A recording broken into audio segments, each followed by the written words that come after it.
قائد اعظم نے کہا کہ میں جب اللہ اور اس کے رسول صلی اللہ علیہ وآلہ وسلم کے حضور پیش ہوں تو وہ مجھے یہ کہیں کہ ویل ڈن مسٹر جناح،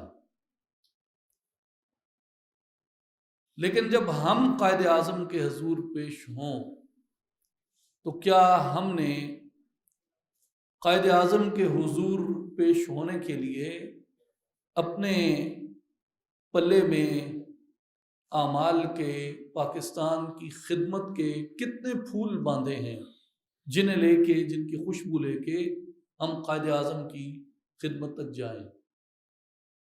یقیناً یہ قائد اعظم کی قوم کے ہر فرد کے لیے ایک احساس ذمہ داری اجاگر کرنے کی بات ہے۔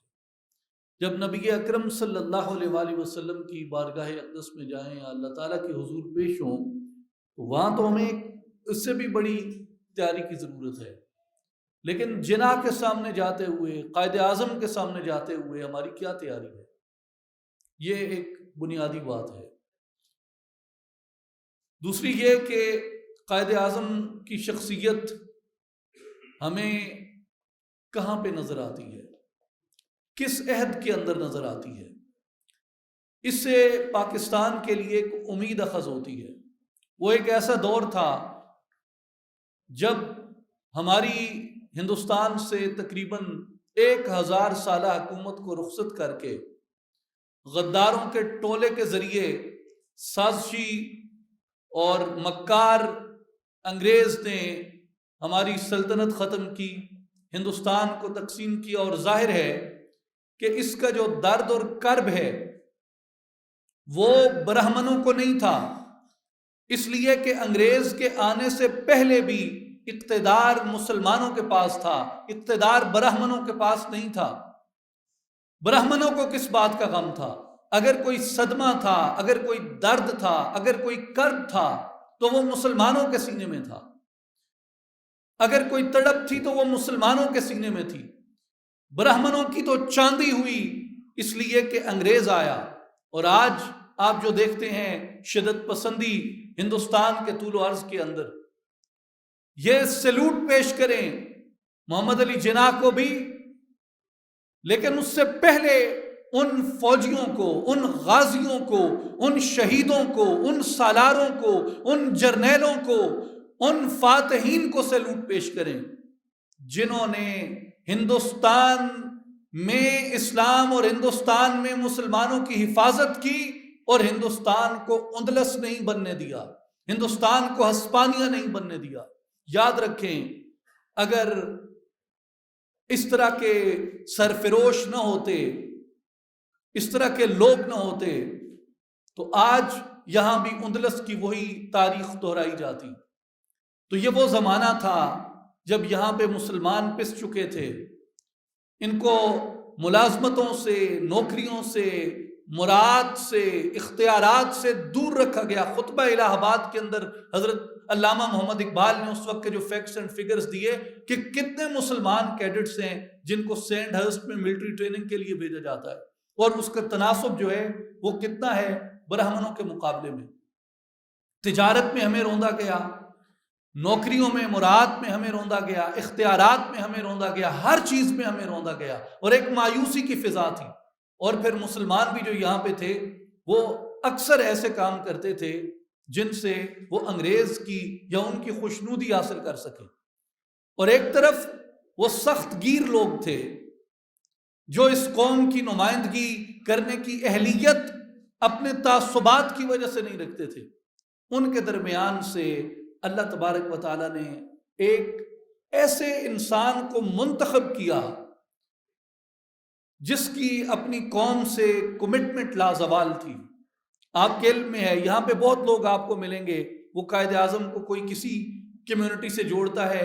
میں آپ سے یہ بڑی مخلصانہ، درد مندانہ اپیل کرنا چاہتا ہوں کہ آپ جب اپنی اس طرح کے قومی ہیروز کو دیکھیں، جس طرح حضرت قائد اعظم ہیں، جس طرح حضرت علامہ محمد اقبال ہیں، شہید ملت نوابزادہ لیاقت علی خان ہیں، جس طرح سلطان ٹیپو شہید ہیں، جس طرح احمد شاہ ابدالی ہیں، آپ جب ان لوگوں کو دیکھیں تو خدا را اپنے مسلکی تعصبات سے بالاتر ہو کے ان کو دیکھا کریں. ان لوگوں نے اپنے مسالک کے لیے نہیں، ان لوگوں نے رسول پاک کی امت کے لیے کام کیا ہے. اور یہ پوری قوم کا، پوری ملت کا یہ لوگ سرمایہ ہوتے ہیں. لیکن قائد اعظم محمد علی جناح نے جب کانگریس جوائن کی تو قائد اعظم محمد علی جناح نے ہمیشہ اپنی مسلمان قوم کے رائٹس کے لیے بات کی. اور اس کے بعد وہ مسلم لیگ بن گئی، لیکن قائد اعظم نے مسلم لیگ کو 1913 میں جوائن کیا. اور اس وقت بھی قائد اعظم کی خواہش یہی تھی کہ ٹھیک ہے ہم مسلمان ہیں، اس کے ساتھ ہم ہندوستانی بھی ہیں، ہمیں مل کے چلنا ہے آگے. اور کانگریس کے ساتھ بھی قائد اعظم کے جتنے اختلافات ہوئے، اس کی بنیادی وجہ بھی قائد اعظم کے اختلافات کی وہ اسلامیان ہند کے حقوق تھے. اس لیے کہ کانگریس ان کو پامال کرنا چاہتی تھی. اس کی بڑی تاریخ ہے. آپ تاریخ میں یہاں نظریہ پاکستان ٹرسٹ کی بڑی خوبصورت چھوٹی چھوٹی کتابیں ہیں، کتابچے ہیں، خاص طور پہ بچوں کو وہ پڑھانے چاہیے. جس طریقے سے بندے ماترم کے اوپر ہے کہ بندے ماترم کیا تھا، یہ پوری موومنٹ کیا تھی، یہ جو شدھی سنگٹھن موومنٹ تھی یہ کیا تھی، اس کے کیا اثرات تھے، انہوں نے قائد اعظم پہ، مسلم لیگ پہ کیا اثرات مرتب کیے. جو نہرو رپورٹ آئی اس میں وہی باتیں جو انہوں نے لکھنؤ پیکٹ کے اندر تسلیم کی تھی. جب انہوں نے سائمن کمیشن کے بعد اپنے اختیارات کو بڑھتا ہوا، اپنے برہمن رول کو بڑھتا ہوا دیکھا، انہوں نے کس طریقے سے مسلم لیگ کو اور مسلمانوں کو اگنور کرنے کی کوشش کی. یہ قائد اعظم کا وہ نیچرل فلو تھا جس نے قائد اعظم کو، یہ جو ہندی قومیت کا یہاں پہ بہت بڑا نعرہ تھا، اور قائد اعظم بھی اپنے آپ کو انڈین سمجھتے تھے اور وہ کہتے تھے کہ مجھے بڑا فخر ہے اس بات کا کہ میں انڈین ہوں. لیکن جس وقت قائد اعظم رحمۃ اللہ علیہ نے برہمنوں کا یہ رویہ دیکھا، برہمنوں کے چال چلن دیکھے، ان کے طور اتوار دیکھے، قائد اعظم کو یہ یقین ہو گیا کہ یہ دو قومیں کبھی بھی اکٹھا نہیں چل سکتی، کبھی بھی آگے نہیں بڑھ سکتی. اس لیے کہ مسلمانوں کو وہ روندیں گے اس بات کے اوپر کہ ہم کثیر و تعداد ہیں اور جمہوری اصول کے مطابق آپ لوگ ہمارے تابع ہیں. اس لیے قائد اعظم نے کہا کہ ہمیں ایک آزاد اور خود مختار پاکستان چاہیے.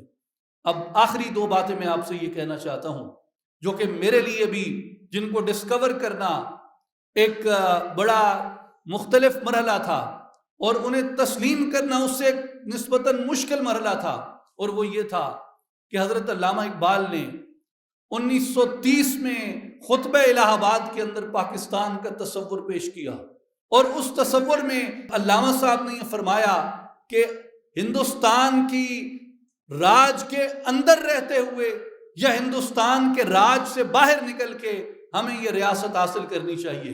لیکن قائد اعظم محمد علی جناح نے جو مملکت حاصل کی اور جو نعرہ قائد اعظم محمد علی جناح نے دیا وہ یہ تھا، ہم ایک مکمل طور پہ آزاد خود مختار پاکستان چاہتے ہیں. اس لیے قائد اعظم نے انگریز کی گورنر جنرل شپ کو تسلیم نہ کیا. اور میں جب اس بات کو دیکھتا ہوں تو مجھے یوں محسوس ہوتا ہے کہ علامہ اقبال نے جو خواب دیکھا تھا پاکستان کا، قائد اعظم نے اس سے بڑا پاکستان حاصل کیا. اور دوسری بات آخری جو میں کہنا چاہتا ہوں وہ یہ ہے کہ قائد اعظم محمد علی جناح کی جو ول پاور تھی، جو ان کی کرج تھی، اس کا ہم اندازہ نہیں کر سکتے. قائد اعظم کو جب کرنل الہی بخش نے پوچھا کہ جناح صاحب آپ کا مرض تو مرض الموت ہے، اور کیا آپ کو پتہ ہے کہ آپ کو کیا ہے؟ قائد اعظم نے کہا کہ مجھے 12 سال سے معلوم ہے کہ مجھے کیا ہے.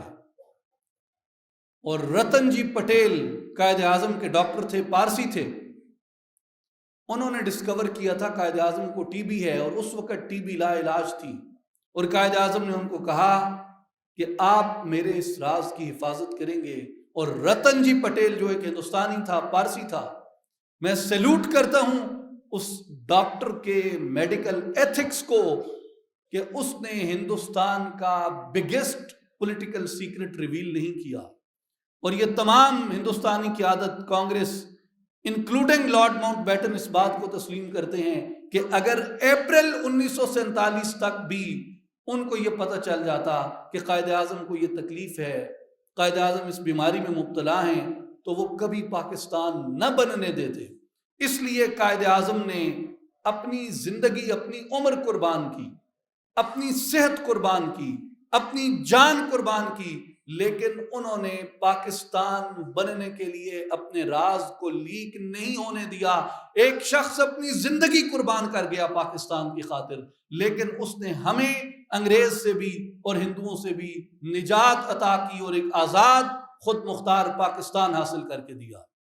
اس لیے اساسوں کی بات کریں. ابھی ہم شاید رشید صاحب سے یہی گفتگو نیچے ہو رہی تھی کہ قائد اعظم کے جتنے اثاثے تھے انہوں نے 3 کالجز کو دیے، علی گڑھ مسلم یونیورسٹی کو، سندھ مدرسۃ الاسلام کو اور اسلامیہ کالج پشاور کو، اور جو کچھ تھا قائد اعظم کا ایک ایک پائی انہوں نے وہ ریاست پاکستان کے نام کر گئے. اپنی جان تھی وہ انہوں نے قربان کر دی. اور یہ یقین جانیے کہ یہ جو عظیم لوگ ہوتے ہیں، عظیم لوگوں کی یہ خوبی ہوتی ہے کہ وہ جس سے محبت کرتے ہیں، وہ جس سے بندھے ہوتے ہیں، وہ پورے دل سے آخر دم تک اس سے بندھے ہوتے ہیں. اور یہ قائد اعظم کی عظمت کی دلیل ہے. جو بمبئی کا آخری ان کا وزٹ تھا جس کا صاحب نے ذکر کیا، وہ مجھے بڑی اس سے تسکین ہوتی ہے ان کو یہ دیکھ کے. تو قائد اعظم نے وہ ان کے اجداد کی قبریں تھیں یا ان کے پیاروں کی قبور تھیں، ان کا ورثہ تھا، ان کا اثاثہ تھا، ان کی زندگی تھی، ان کی صحت تھی، ان کی ایبلٹیز تھیں، ان کی صلاحیتیں تھیں، ان کی قوت تھی، ان کی توانائی تھی، ان کی وکالت تھی، ان کی مہارت تھی. جو کچھ بھی تھا قائد اعظم کا، اس سب سے انہوں نے اس عظیم قوم کی اور اس عظیم ملک کی تشکیل کی. تو اس سے ہمارے لیے کیا سبق ہے؟ ہمارے لیے سبق یہ ہے کہ قائد اعظم نے اپنی زندگی، صحت، جان، مال، اولاد، ہر چیز انہوں نے پاکستان کے لیے قربان کی، اس نیت پہ کہ جب میں اللہ اور اس کے رسول کے سامنے جاؤں تو وہ مجھے کہیں ویل ڈن مسٹر جناب. ہمارے لیے اس سے سبق یہ ہے کہ ہم اپنی تمام صلاحیتیں، اپنے جو کچھ بھی ہم رکھتے ہیں، حتیٰ کہ اپنی زندگی بھی، اسے پاکستان سے، مسلمانوں کے اس جسے قائد اعظم بل واک آف اسلام کہتے تھے، اسلام کی فصیل اعظم کہتے تھے جس کو، اسلام کی حفاظت کی اس فصیل کے لیے ہمیں کسی قربانی سے دریغ نہیں کرنا چاہیے. اور ہمیں ہمیشہ اپنے آپ کو اس ملک کی تعمیر کے لیے، اس کی ترقی کے لیے، اس کی بہتری کے لیے اپنے آپ کو وقف رکھنا چاہیے اور کبھی قانون کو اپنے ہاتھ میں نہیں لینا چاہیے. قائد اعظم وہ اصول پسند، قانون پسند رہنما ہیں. ایک دن کے لیے بھی جیل میں نہیں گئے. آپ جب غیر قانونی کام کرتے ہیں تب آپ جیل کے اندر جاتے ہیں. اس لیے اگر آپ قائد اعظم کے سیاسی فالوور ہیں، قائد اعظم کے نظریے کے ماننے والے ہیں، میری آپ سے یہ گزارش ہے، کبھی قانون کو اپنے ہاتھ میں مت لیں، کبھی عوامی عدالت مت لگائیں. عدالت، انصاف یہ ریاست کا کام ہے، یہ ریاست کی ذمہ داری. اگر وہ نہیں کرتی، میرے پاس میرے ووٹ کی طاقت ہے، میرے پاس میری آواز کی طاقت ہے جس سے میں بات کر سکتا ہوں، لیکن میں ریاست کے قانون کو اپنے ہاتھ میں نہیں لے سکتا. میری آپ سے، قائد اعظم کی قوم سے یہ التماس ہے کہ یہ روش قانون کو ہاتھ میں لینے کی جو ہم نے اختیار کر رکھی ہے، ہمیں اس پہ نظر ثانی کرنی چاہیے. یا ہم خود کو قائد اعظم کا فالوور کہلانا چھوڑ دیں یا ہم قانون کو ہاتھ میں لینا چھوڑ دیں. قائد اعظم آنیسٹ تھے، اس آنیسٹی کی مثال ان کا کردار ہے. قائد اعظم وکیل تھے، قانون دان تھے، قانون بنانے والے تھے. اس کی علامت ہے کہ قائد اعظم نے زندگی میں کبھی غیر قانونی کام نہیں کیا. اگر قائد اعظم کے بیٹے، قائد اعظم کی بیٹیاں بننا چاہتے ہو تو یہ عہد کرو کہ کبھی قانون کو اپنے ہاتھ میں نہیں لو گے.